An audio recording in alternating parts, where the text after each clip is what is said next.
একটি বিশেষ প্রাণীর পেটে ঘি সহ্য হয় না, আর বাঙালি সহ্য হয় না যোগ্য মানুষ।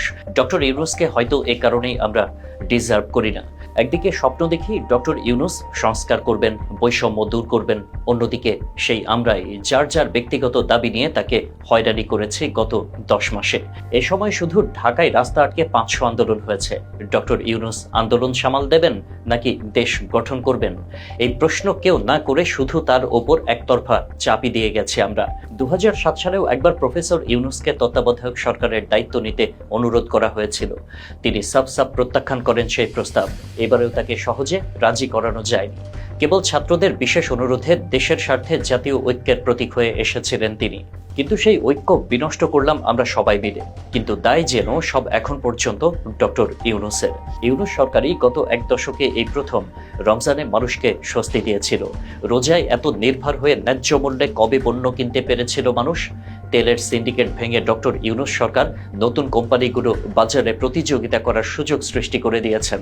ডিমের বাজার সহনশীল, পাসপোর্টের ভেরিফিকেশনের নামে হয়রানি বন্ধ করেছেন, চাকরির বয়স 32 করেছেন, সংস্কারের উদ্দেশ্যে কমিশন করেছেন, দেশে বিনিয়োগ সম্মেলন করে বাংলাদেশের ইতিবাচক ভাবমূর্তি তৈরি করেছেন। মানুষ এখন মন খুলে সমালোচনা করতে পারছে, ধর্মভিত্তিক দলগুলো নিরাপদে সভা সমাবেশ করতে পারছে, রাজনৈতিক দলগুলো সহ অবস্থান করতে পারছে। অন্যদিকে ভারতকে চাটার বদলে চোখে চোখ রেখে কূটনৈতিক জবাব দিয়েছেন এই ইউনূসই। কিন্তু বাঙালিকে কলিজা কেটে খাওয়ালেও লবণ কম হয়ে যায়।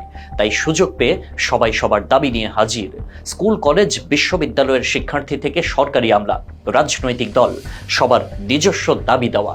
অথচ এই সরকারকে সবার জন্য একটা বৈষম্যহীন ব্যবস্থা সৃষ্টির জন্য, মৌলিক সংস্কারের জন্য সময় আমরা কেউ দিতে চাচ্ছি না।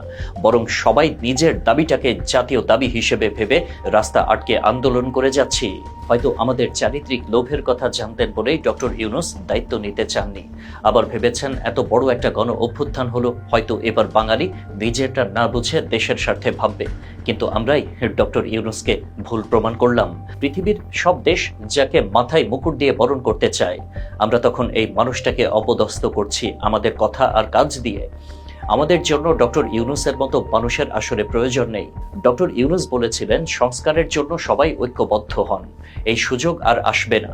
তিনি ঠিকই বলেছিলেন, সুযোগ এসেছিল, আমরা দেশের জন্য সেই সুযোগ নিতে পারিনি, কারণ আমরা সবাই নিজের স্বার্থে সুযোগ সন্ধানী। আমরা এখনো ডক্টর ইউনূসের নেতৃত্ব পাওয়ার যোগ্য হয়ে উঠি নাই। 84 বছর বয়সী মানুষটাকে এভাবে ডেকে এনে অসহযোগিতা করে তাকে অপমান না করলেও পারতাম আমরা।